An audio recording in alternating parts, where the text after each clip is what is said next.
Welcome to news alerts. రైతులకు తోడ్పాటు అందించేందుకు కేంద్రం పీఎం కిసాన్ సమ్మాన్ నిధి పేరిట ఏడాదిలో 3 విడతలుగా ఆర్థిక సాయం అందిస్తున్న సంగతి తెలిసిందే. మొత్తం 6,000 అందిస్తుండగా ఒక్కో విడతలో 2,000 చొప్పున అందిస్తున్నారు. తాజాగా ప్రధాని నరేంద్ర మోదీ పీఎం కిసాన్ నిధులను విడుదల చేశారు. ఉత్తరప్రదేశ్లోని తన నియోజకవర్గం వారణాసిలో జరిగిన ఓ కార్యక్రమంలో మోదీ ఈ నిధులను రైతుల ఖాతాలోకి బదిలీ చేశారు. మొత్తం 9.26 కోట్ల మంది రైతుల ఖాతాలోకి 20,000 కోట్లు జమ చేశారు. 2019లో పీఎం కిసాన్ పథకం ప్రారంభించాక ఇప్పటి వరకు 16 విడతల్లో నిధులు విడుదల చేశారు. महिला वोटर की संख्या के हिसाब से पूरी दुनिया में सबसे ज्यादा है. ये संख्या अमेरिका की पूरी आबादी के आसपास है. भारत के लोकतंत्र की यही खूबसूरती, यही ताकत पूरी दुनिया को आकर्षित भी करती है, प्रभावित भी करती है. मैं बनारस के हर मतदाता का भी लोकतंत्र के एक उत्सव को सफल बनाने के लिए आभार व्यक्त करता हूं. ये बनारस के लोगों के लिए भी गर्व की बात है. काशी के लोगों ने तो सिर्फ एमपी नहीं बल्कि तीसरी बार पीएम भी चुना है. इसलिए आप लोगों को तो डबल बधाई. साथियों, इस चुनाव में देश के लोगों ने जो जनादेश दिया है वो वाकई अभूतपूर्व है. इस जनादेश ने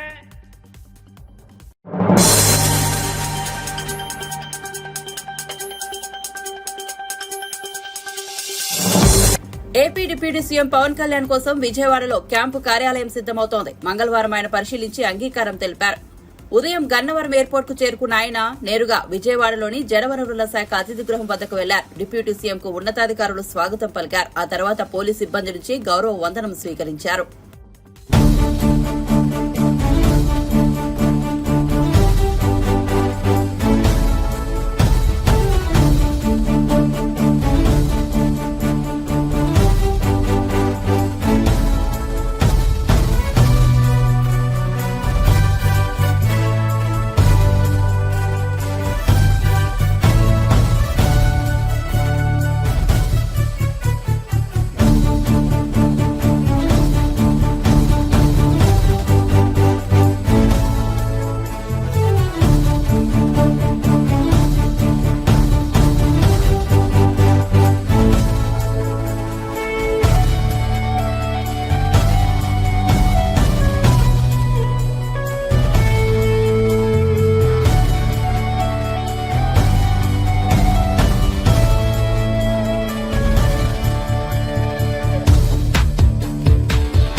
పౌర సరఫరాల శాఖ ద్వారా పేదలకు సరఫరా చేసే సరుకుల పంపిణీలో మోసం చేసిన వారిపై కేసులు నమోదు చేసి కఠిన చర్యలు తీసుకుంటామని పౌర సరఫరాల శాఖ మంత్రి నాదెండ్ల మనోహర్ స్పష్టం చేశారు.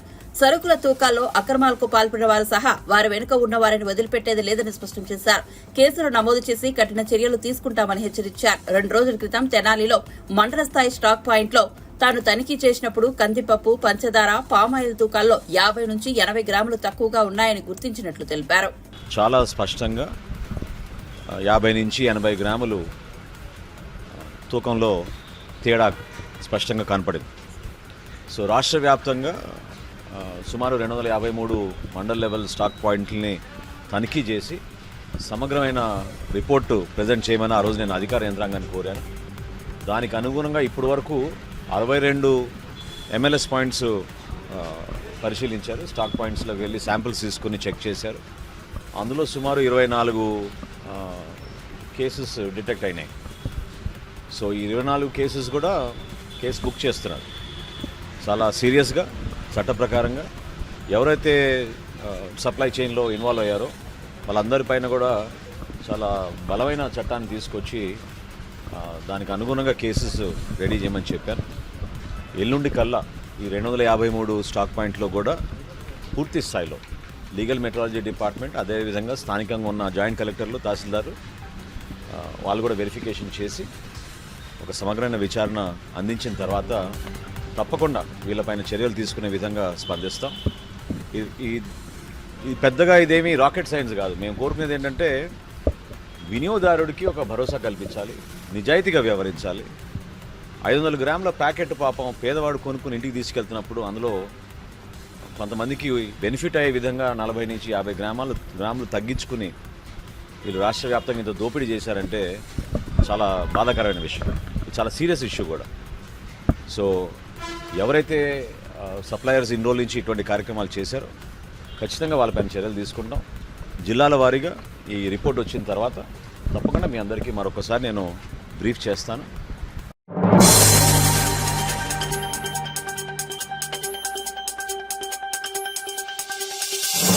ఎన్నికల సమయంలో రాజీనామాలు చేసిన వాలంటీర్లు రాష్ట్ర జలవనరుల శాఖ మంత్రి నిమ్మల్ నాయుడును కలిశారు. పాలకొల్లులో మంత్రిని కలిసిన వాలంటీర్లు ఎన్నికలకు ముందు వైసీపీ నేతలు తమతో బలవంతంగా రాజీనామాలు చేయించారని వెల్లడించారు. ఉద్యోగాలు కోల్పోయిన తమకు అవకాశం కల్పించాలని విజ్ఞప్తి చేశారు. వాలంటీర్ల విన్నపం పట్ల మంత్రి నిమ్మల రామానాయుడు సానుకూలంగా స్పందించారు. వైసీపీ నేతల మాటలు నమ్మిన వాలంటీర్లు ఉద్యోగాలు పోగొట్టుకున్నారని వ్యాఖ్యానించారు. నాడు రాజీనామాలు చేయొద్దు, వాలంటీర్ను వ్యవస్థను కొనసాగిస్తాం, జీతాలు కూడా పెంచుతామని పదే పదే చెప్పినా తమ మాట వినలేదని రామానాయుడు అన్నారు. కానీ వైసీపీ నేతల మాటలు నమ్మి ఉద్యోగాలు వదులుకున్నారని ఆవేదన వ్యక్తం చేశారు. దీనిపై ప్రభుత్వం ఆలోచించి నిర్ణయం తీసుకుంటుందని తనను కలిసిన వాలంటీర్లకు హామీ ఇచ్చారు.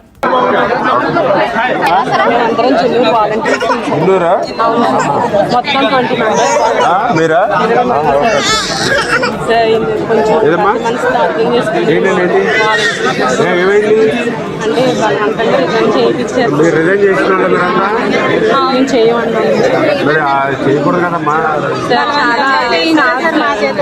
చాలా బలవంతం చేశారు. అదే ఎంత బలవంతం చేసినా అంటే మా వరకు అనుకోండి సార్, ప్రాబ్లం లేదు. ఎవరు బలవంతంగా ఎందుకు చేస్తారు? మీరు మిగిలిన వాళ్ళందరూ ఎందుకు చేయలేదు? మీరేం చేశారు? ఎలా కదమ్మా. ఇప్పుడు నాకు పాలకొల్లు నియోజకవర్గంలో 1600 మంది వాలంటీర్స్ ఉన్నారు. అందులో చేసిన నాకు తెలిసిందే 150-200 మంది చేశారు. మరి మిగిలిన వాళ్ళు చేయలేదు. మరి మీరేం చేశారు? ప్రతి ఇంటికాడ కూడా వాలంటీర్ కనిపించగల చెప్పండి, మెసేజ్ ఇచ్చాం. ఇప్పుడు రాజీనామా చేసి వచ్చారు. ఇప్పుడు ఏం చెప్తాం మనం? ఇది ఆ రోజు మనం చెప్పాం కదా చాలా క్లియర్గా, ఇంటి దగ్గర దండం పెట్టి మరీ చెప్పారు, చెల్లెమ్మ మీరు రాజీనామా చేయకండి, రోడ్డు మీద పడకండి, రేపు పొద్దున మన ప్రభుత్వం వచ్చాక వాలంటీర్కి శాలరీలు కూడా పెంచుతాము, రేపు మళ్ళీ ఆ 10,000 రూపాయలు అందుకని మా ఇంటికి వచ్చి అన్నయ్య మీ ప్రభుత్వం నాకు 10,000 వచ్చింది సంతోషంగా ఓ స్వీట్ ప్యాకెట్ పట్టుకుని రావాలి మీరు అని నేను అంత క్లియర్గా అర్థమయ్యే విధంగా చెప్పాను ప్రతి ఇంటి దగ్గర. చూసారు కదా నా వాయిస్ కూడా విన్నారు కదా. విన్నప్పుడు మీరు ఏం చేయాలి? మన ఎమ్మెల్యే గారు కంటే నమ్మకస్తులు మీకు ఎవరుంటారు ప్రపంచంలో? మీరు ఉన్నప్పుడు ఏం చేయాలి? మీరు వీళ్ళ మాటలు ఎక్కలేదు, ఎమ్మెల్యే గారు ఉన్నారు అని మాకు ఉండాలి. మీరు ఎవరు చేయలేదు, మీరే చేశారు అనవసరంగా. టౌన్లో ఉంది అక్కడక్కడే చేశారమ్మా, అందరూ చేయలేదు. ఇప్పుడు మీకులాగా స్టేట్లో చేసిన వాళ్ళు ఉన్నారు. ఇది పాలసీ మ్యాటర్. ఇది రాష్ట్రంలో ఏం చేయాలో ఆలోచిద్దాం.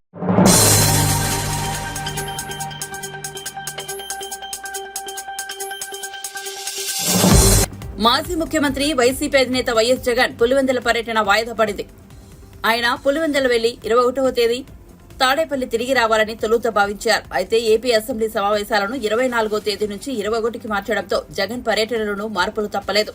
ఈ నెల 20న తాడేపల్లిలో వైసీపీ కీలక సమావేశం జరగనుంది. అసెంబ్లీ, లోక్సభ ఎన్నికల్లో పోటీ చేసిన వైసీపీ అభ్యర్థులతో పార్టీ అధినేత జగన్ సమీక్ష నిర్వహించనున్నారు. అదే సమయంలో అసెంబ్లీ సమావేశాలపైన చర్చించనున్నారు.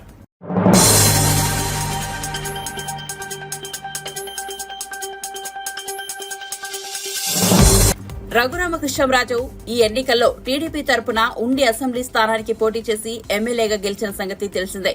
ఉండి నియోజకవర్గ అభివృద్ది కోసం ఆయన వెంటనే పని ప్రారంభించారు. డ్రైనేజీల నిర్వహణ కోసం తన వంతుగా భారీ విరాళం అందించారు. దీనిపై ఆయన ట్వీట్ చేశారు. ప్రజల భాగస్వామ్యంతో ఉండి నియోజకవర్గాన్ని అభివృద్ది చేయాలనే సదుద్దేశంతో జిల్లా కలెక్టర్ సుమిత్ కుమార్ సహకారంతో ఎస్బీఐ బ్యాంకులో డ్రైనేజీ నిర్వహణ, మౌలిక సదుపాయాల నిధి ఉండి పేరుతో ప్రత్యేకంగా బ్యాంక్ అకౌంట్ తెరిపించాను.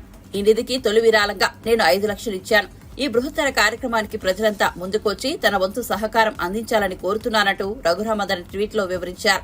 ఈ మేరకు ఎస్బీఐ అకౌంట్ కన్ఫర్మేషన్ వివరాలను, తాను విరాళంగా ఇచ్చిన బ్యాంక్ చెక్కును కూడా రఘురామ పంచుకున్నారు.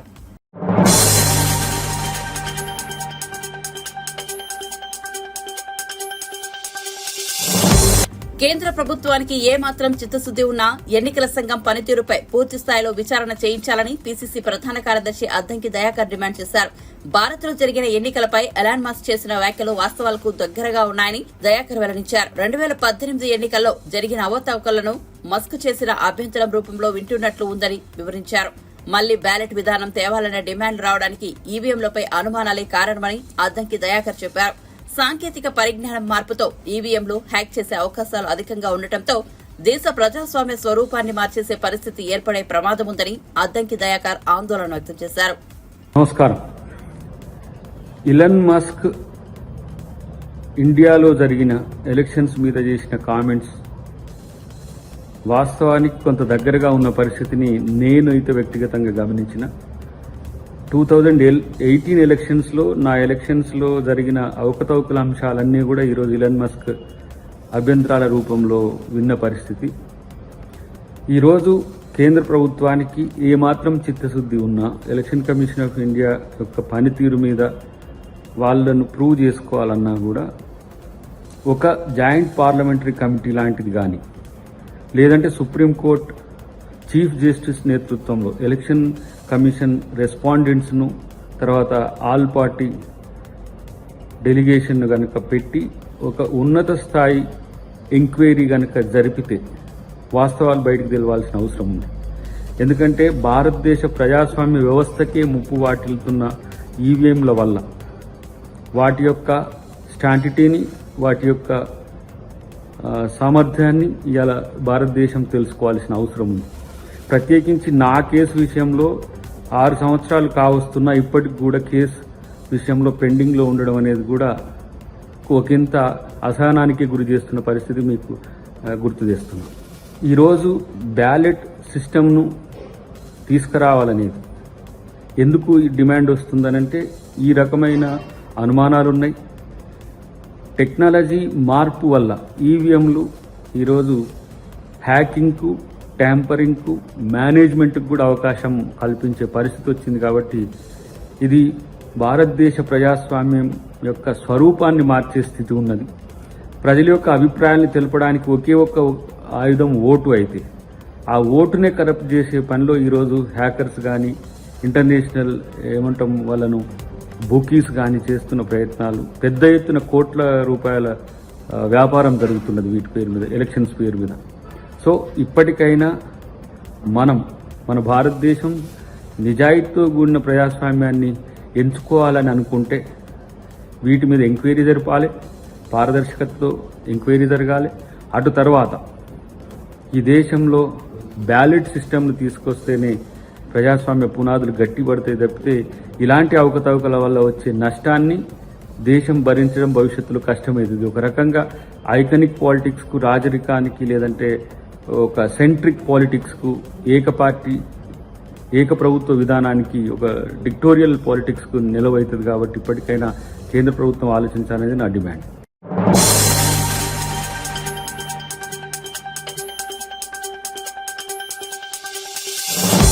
తెలంగాణ రాష్ట్రానికి బీఆర్ఎస్ ప్రభుత్వం అవసరమని, ఆ పార్టీ బతికే ఉండాలని సిపిఐ రాష్ట్ర కార్యదర్శి కూనంనేని సాంబశివరావు అన్నారు. యాదాద్రి భువనగిరి జిల్లాలో నిర్వహించిన ఒక కార్యక్రమంలో ఆయన మాట్లాడుతూ తన పార్టీని కాపాడుకోవడానికి కేసీఆర్ కృషి చేయాలని సూచించారు. తాము ప్రభుత్వంలో భాగమైనప్పటికీ ఉద్యమాలు, పోరాటాలు ఆపేది లేదని స్పష్టం చేశారు. ముఖ్యమంత్రి రేవంత్ రెడ్డి అన్ని పార్టీల సహకారంతో పాలన సాగించాలని సూచించారు. ప్రధాని నరేంద్ర మోదీపై కూనంనేని తీవ్ర విమర్శలు చేశారు. నరేంద్ర మోదీ ప్రజాస్వామ్యాన్ని గౌరవించే వ్యక్తి కాదని అన్నారు. పదవి కోసం దిగజారుతున్నారు. 400 సీట్లు గెలుస్తామని చెప్పిన బీజేపీ ఇప్పుడు అధికారం కోల్పోయే దశకు చేరుకుందని ఎద్దేవా చేశారు. బీజేపీతో పాటు కాంగ్రెస్ పార్టీలు సిద్ధాంతాలు మరిచాయని విమర్శించారు. ఇతర పార్టీలను చేర్చుకుంటూ అధికారం చేజించుకున్నాయని దుయ్యబట్టారు. బీజేపీని ఇంకా మరింతగా తెలంగాణలో రాకుండా చేయాల్సిన బాధ్యత మనందరిపై ఉంది. దురదృష్టవశాత్తు కొన్ని స్థానాలు వాళ్ళు గెలిచారు. ఆ స్థానాలు అది వాళ్ళ బలం కాదు. టీఆర్ఎస్ తనను తాను అర్పణ చేసుకుని, అంటే వాడు చెప్పు చేశాడా లేదా పార్టీని నిలబెట్టుకోలేకపోయారా అది వేరు. ఆర్గనైజ్డ్గా ఓట్లు ట్రాన్స్ఫర్ చేయించారా, షిఫ్ట్ చేయించారా అది కొన్ని చోట్ల అప్లై చేయించారు. బాగా బలంగా గెలుస్తారని కొన్ని చోట్ల ఓట్లు షిఫ్ట్ చేయించారు. మల్కాజ్గిరి, అది చేవెళ్ళ, కొన్ని చోట్ల షిఫ్ట్ చేయించారు. కొన్ని ఆటోమేటిక్గా పొందారు. ఆ విధంగా బీఆర్ఎస్ అనేది బతికొండాలని నేను కోరుకుంటున్నాను. అది రాయింది. బీఆర్ఎస్ బతికొండాలి. బీఆర్ఎస్ని మీరు చంపుకోకండి అని కేసీఆర్ గారిని నేను కోరుకుంటున్నాను. మీరు బీఆర్ఎస్ని చంపుకుని ఎవరు బీజేపీని బతికిస్తే ఈ బీఆర్ఎస్ వాళ్ళు అందరిలో చేరితే దానికి విలువ లేదు. మీరు చెప్పిన మాటలు విలువ లేదు. అది కాపాడుకోమని నేను కోరుతూ బీజేపీని నిలవరించవలసిన బాధ్యత పోరాట గడ్డైన తెలంగాణ పైన ఉంది. అటువేమో దేవుడి పేరు చెప్పి, రాముడి పేరు చెప్పిన చోట వాళ్ళు ఓడిపోతుంటే ఇక్కడ మనం ఎట్టి పరిస్థితుల్లో అవకాశం ఉంది. అది అంతమేరకు. రెండోది, ఈ రాష్ట్ర ప్రభుత్వం ఇంకా ఇప్పుడిప్పుడే సెటిల్ అవుతూ ఉంది. అందరినీ సలహాలు తీసుకోమని నేను కోరుతున్నాను. రాష్ట్ర ప్రభుత్వం ప్రతిపక్ష పార్టీగా ఉన్న సిపిఐ అయినా లేకపోతే బీఆర్ఎస్ ఎవరైనా తీసుకుని డెమోక్రటిక్గా నడిపి వాళ్ళు చేసిన తప్పులు చేయకుండా రేవంత్ రెడ్డి గారు జాగ్రత్తగా ప్రభుత్వాన్ని నడిపి ఇది ఉండాలని చెప్పి నేను కోరుతాను.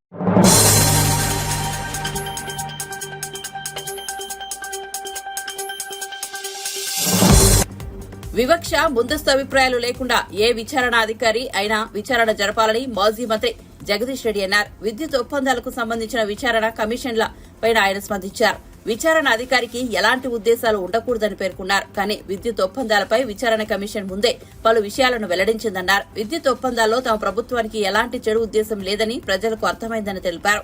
తెలంగాణలోని విద్యుత్ సమస్యను పరిష్కరించేందుకే ఒప్పందాలు చేసుకున్నామని ప్రజలు భావిస్తున్నట్లు తెలిపారు.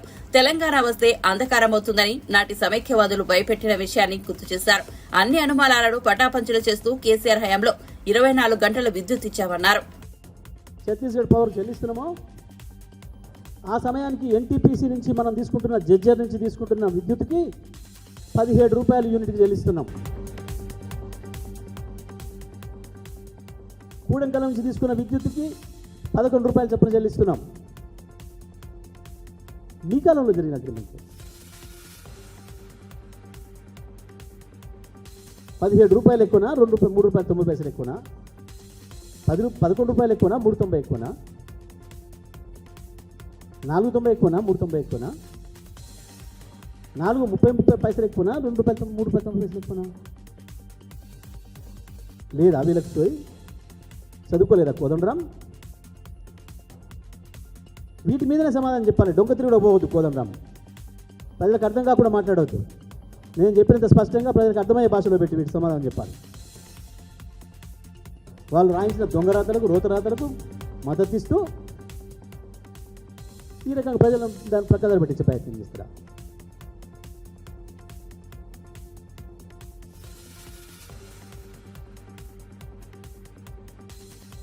ఎప్పుడు తప్పని చెప్పాలి?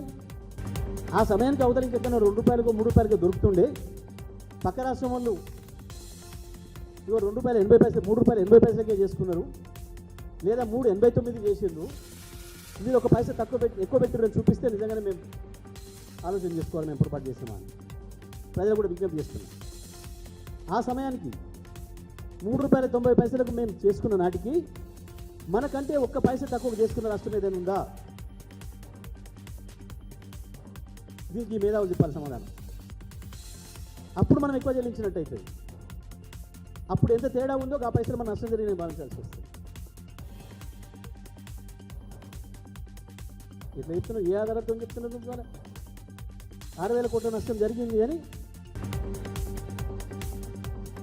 కోదన్నా ఏ ఆధారంతో చెప్తున్నాడు? చెప్పాలి సమాధానం. దొంగలతో చేతులు కలిపి నీకున్న ఈర్ష్యను నీకున్న ద్వేషాన్ని ప్రకటించుకుంటున్నాం.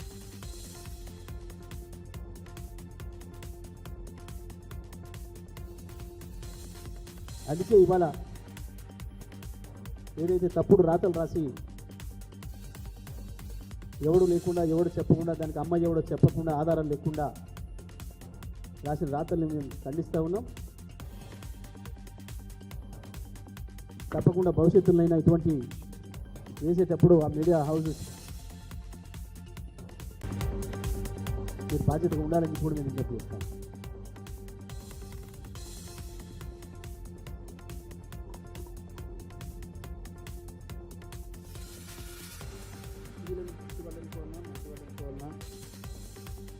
ఈ మాటలు మాట్లాడే వాళ్ళని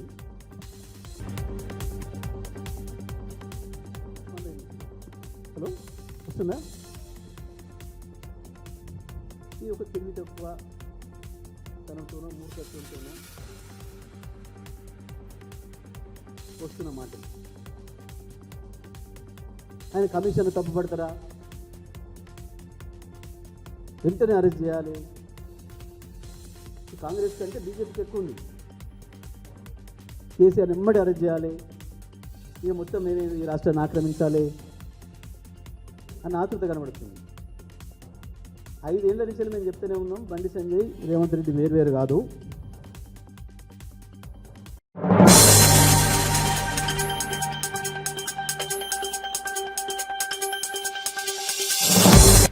బీహార్లో షాకింగ్ ఘటన వెలుగు చూసింది. అరారియా కేంద్రంలో బక్రా నదిపై 12 కోట్ల వ్యయంతో నిర్మించిన ఓ కాంక్రీట్ బ్రిడ్జి ప్రారంభించక ముందే కూలిపోయింది. నదీ ప్రవాహం పెరగడంతో కొంత భాగం కుప్పకూలింది. కూలిపోయిన భాగం నది మధ్యలో ఉండగా ఒడ్డున నిర్మించిన భాగం చెక్కు చెదరకుండా నిలబడింది. నదిపై బ్రిడ్జి ఒకవైపునకు వంగిపోయిందనే సమాచారం అందుకున్న స్థానికులు పెద్ద సంఖ్యలో అక్కడికి వెళ్లారు. అందరూ చూస్తుండగానే క్షణాల్లోనే బ్రిడ్జి విరిగిపోయి నీటిలో పడింది. ఇందుకు సంబంధించిన దృశ్యాలను స్థానికులు తమ సెల్ ఫోన్లలో బంధించారు.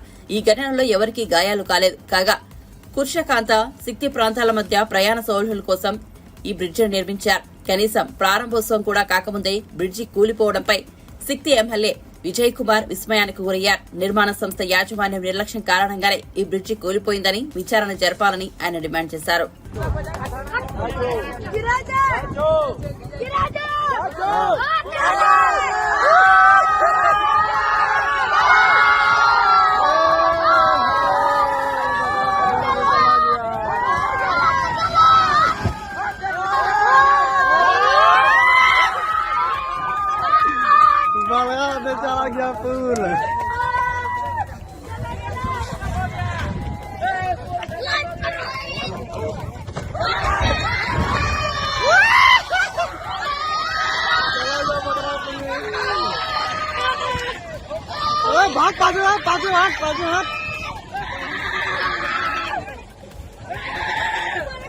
बगरा नदी का पुल चला गया, देखिए हवा भी नहीं।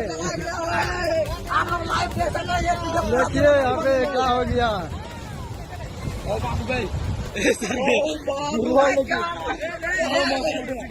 पहली बार देख लाई में, पहली बार में।